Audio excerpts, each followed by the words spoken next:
Hey everyone, you are listening to The Ben Keech Show, where every day the objective is simple. Ben will never stop fighting the fight and lighting the light on topics that affect you every day. Welcome to The Ben Keech Show. My name is Ben Keech. You are in the right place, the right time. This is an exciting episode. We are up to number 87, episode 87. And boy, so much to talk about. I want to get right into it. I do want to tell you, I'm curious, for all you friends out there, I am in the process right now of making my 2026 concert tours, my concert schedule. So, the ones that are going to be in Kansas City, but the ones I get to travel to, and I'm super excited. There's a lot of great shows. Who do you guys like? Are you guys going anywhere? I go by myself, honestly, a lot of times. I just love concerts. I'm not a big live music person, but I do love concerts of the bands that are my favorite. So just a little tidbit of something that I'm doing, but there's some other things I'm doing that are of probably greater importance. And we are at a time where a couple of things are finally coming to fruition. My first book is almost out. I should say here in the next couple of months, but this book solves problems for men. That is the title. It is getting closer. I am excited. And in unison with that book, I am starting my own coaching company, and my coaching focus is going to be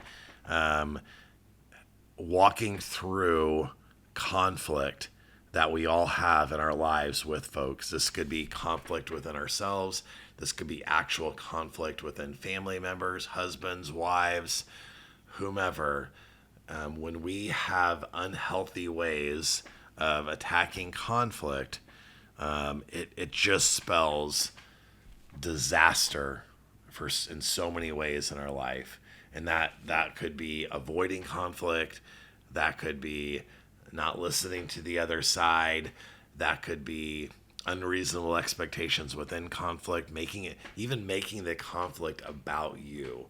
And so I have this idea that I wanted to share with you guys in terms of kind of how I'm going to do that.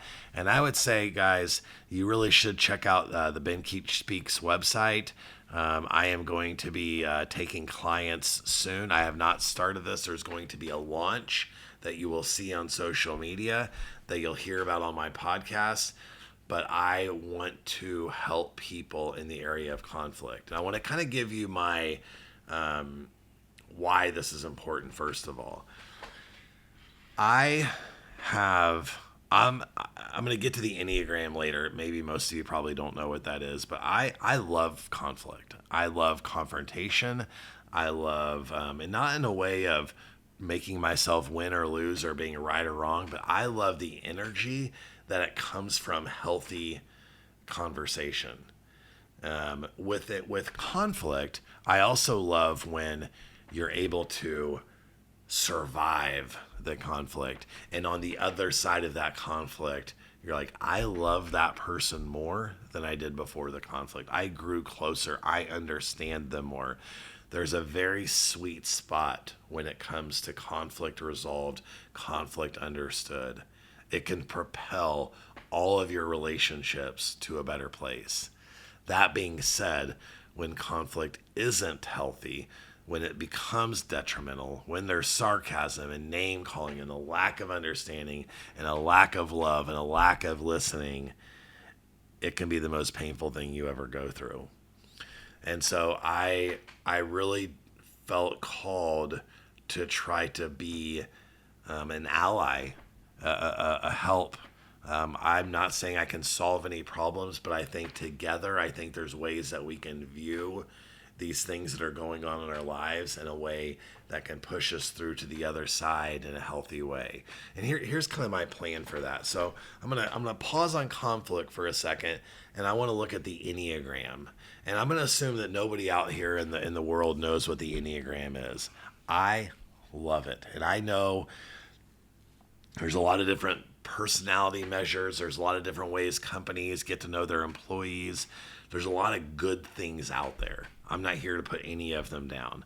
What I am here to say is there's nothing on the face of the earth that I believe in that does more in terms of knowledge and growth than what the Enneagram actually does. Let me give you a little bit of an example. The average personality test, let's say including like a Myers-Briggs or a DISC or even a Strength Finder, what they're going to do is they're going to give information. They're going to give information about your tendencies, about your personality, maybe how you tick, how you think, really good stuff. You're going to answer questions. They're going to come up with that information. I have no problem with that. I'm not against any of it. I love depth. And here's what the Enneagram does. The Enneagram measures your fears and how you tick, how you are motivated. And they put that together into a number. 1, 2, 3, 4, 5, 1 through 9. 1 through 9. Now you're like, oh my gosh, some stupid number. I'm a number, blah, blah, blah. I'm more than a number, 100% right. That number is literally the very, very, very, very beginning of you understanding and what's your growth as a person is going to look like. So look at it like this for a second. We have a shadow side and a light side. Like we see what we see about ourselves. We believe what we believe about ourselves. But there's things behind the scenes. There's things under the surface that we don't always know or understand about ourselves, and especially about the people that we love. And so what the Enneagram does is it unlocks our motivations coupled with our actual fears. And that's a powerful 1-2 combo, number one. But it's so much more than even that. I want to give you a couple of things. Right now, I'm selling you on the Enneagram for a particular reason. I'm going to tell you on that reason in a second. Okay, so the Enneagram also has these things called triads, okay? So triads are basically like, there's like the gut, the heart, or the head. Or another way to put it is like the gut's like your instinct, okay? Your heart is how you feel. And your head is obviously how you think. So I'm going to read a couple things to you guys and just to kind of help you understand this, okay? So for the instinctive triad, the gut part of the triad, that and this is mostly 8s, 9s, and 1s. That part doesn't matter right now. I'm not going to get into all these details. Really what I'm trying to show you are the layers that this has. They're concerned with maintaining resistance to reality. They create boundaries for the self that are based on physical tensions. These types tend to have problems with aggression and repression. Underneath their ego defenses, they carry a lot of rage.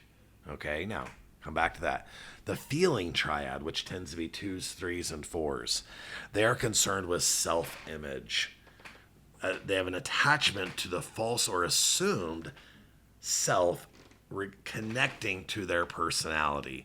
They believe that the stories about themselves and their assumed qualities are their actual identity.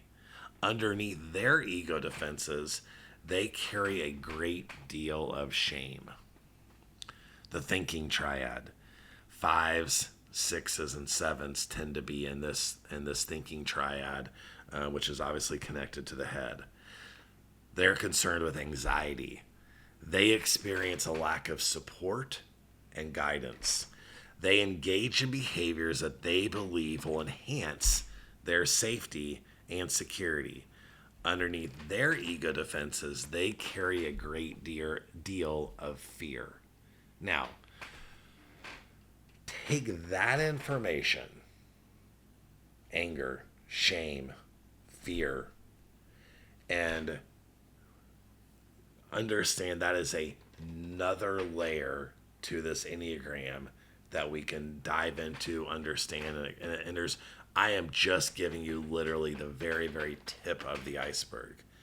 This is so much more. This is a Titanic-sized iceberg. Sorry for the connection there. Okay, I want to go to the next thing. They're called variants or instinctual variants. And there's three of them. One is self-preservation.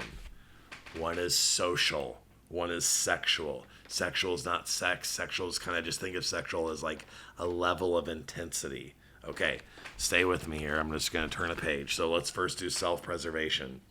Self-preservation types. And again, these aren't even the 9 numbers. So just for clarity with this, with these 3 variants, all 9 numbers, there's a self-pres of every number.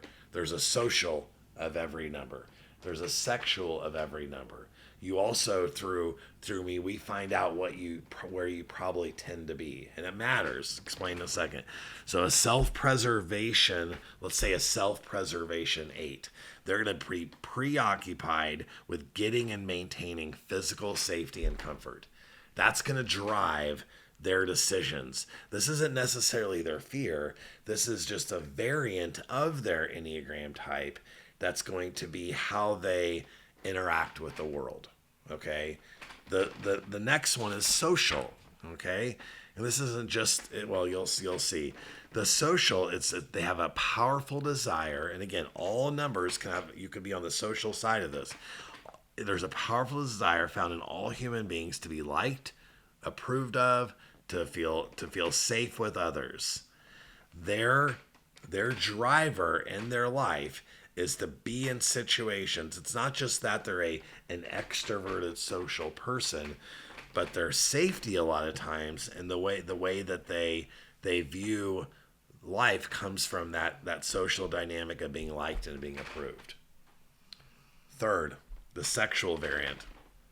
And again, the sexual variant, what we already said, what it's not is it's not sex. It's their intensity. But let me explain what it is. And by the way, I am an Enneagram 8. Some are really big on the wings. I have a 7 wing. I'm not talking about wings today, which means I'm an instinctive or gut-centered person. I make decisions based on what I feel and think in the moment. My head is usually the last thing I do, so I will lead with my gut, and my heart's right behind, and my brain is slow to catch up, and I'm like, that was probably dumb. And that's I can see this play out in a lot of my own ways in life, and this is how I'm wanting to work with people and help them out in this coaching company. Okay, this is super interesting to me. Like what I'm about to read is also me. Okay, I'm not I don't care about self-preservation, not me. Some of my closest friends are self-preservation. You can see the difference in their personalities with us. There's not a right or wrong. It's just how we're wired. Okay, sexual types seek intense contact. They may even find intensity in a ski jump, a deep conversation, an exciting movie. They are intimacy junkies.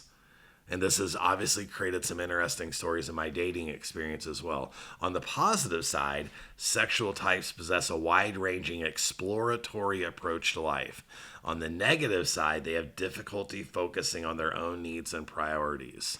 When a sexual type enters the room, they're finding the most interesting person there, and that drives them, and it gives them almost like an electric charge, if you will. Now, all of what I'm saying right now, so take that. I have partnered with, not literally partnered, but I am working with a group out of Cincinnati that developed their own Enneagram test. It was a husband, a wife, and a psychologist, and they basically didn't like a lot of the structures on how some of these tests were. They created their own. I am working with them, and I am going to be, when I work with a client, I am going to be starting off administering this test. Okay, it's expensive. It's about $60 a pop, but boy, you put a little skin in the game. You put a little. This gives me and you all the information you need to kind of understand how you want to grow as a human being. So let me give you an example. So you take this test. What it does is it plots out in a percentage way all 9 numbers. You have a midline. I learn what my core type is. So for me, my core type is an 8. My fears and my motivations are always going to line up with my core type.